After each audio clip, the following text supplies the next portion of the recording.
आज है 4 अगस्त और आज ही के दिन यानी 4 अगस्त सन 1929 में जन्म हुआ था एक ऐसी शख्सियत का जिसने अपनी आवाज से, अपने अनूठे चार्म से सबके मन को मोह लिया। जी हाँ, हम बात कर रहे हैं the one and the only legend Kishore Kumar की।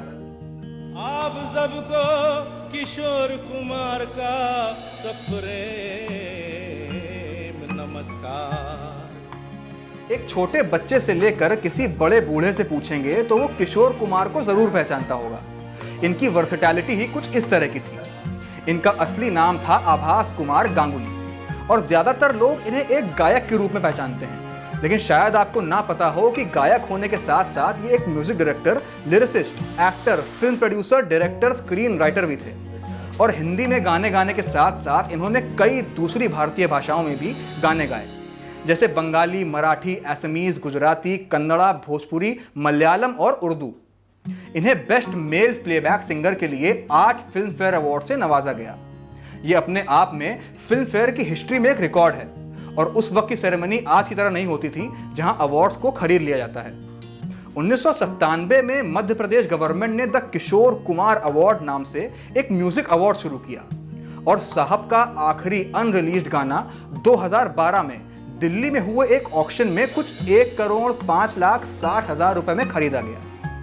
खैर, ये सारी बातें तो आपको विकिपीडिया पर मिल जाएंगी, लेकिन आज हम आपके साथ साझा करेंगे किशोर साहब से जुड़े कुछ ऐसे किस्से जो ये साबित करते हैं कि जितने वर्सेटाइल, जितने रंगीन मिजाज के आदमी किशोर साहब फिल्मों में दिखाई या सुनाई पड़ते हैं, उतने ही रंगीन मिजाज वो असल जिंदगी में भी थे। ये सब बातें आपको इंटरनेट पर कहीं नहीं मिलेंगी।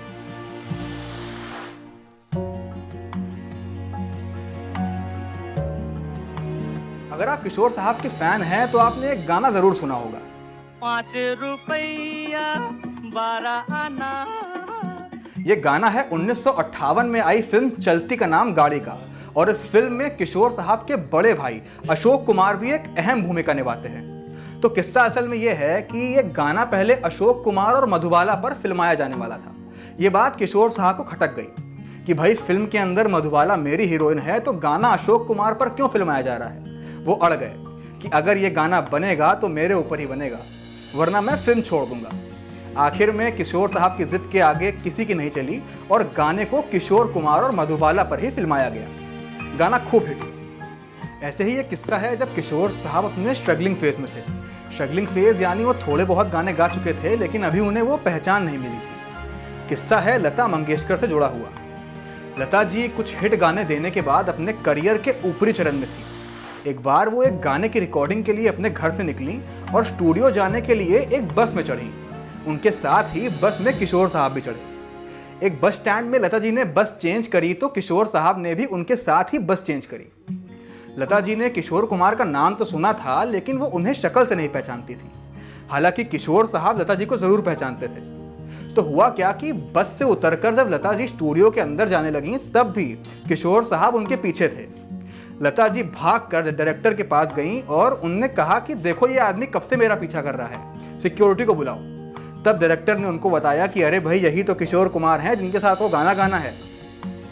किशोर साहब का एक और बड़ा फेमस गाना ये भी है, अरे रास्ता रास्ता देखो आँख मेरी लड़ी है।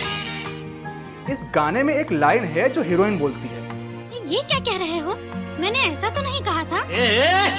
म्यूजिक डायरेक्टर पहले ये लाइन कोरस की एक फीमेल सिंगर से गवा रहा था।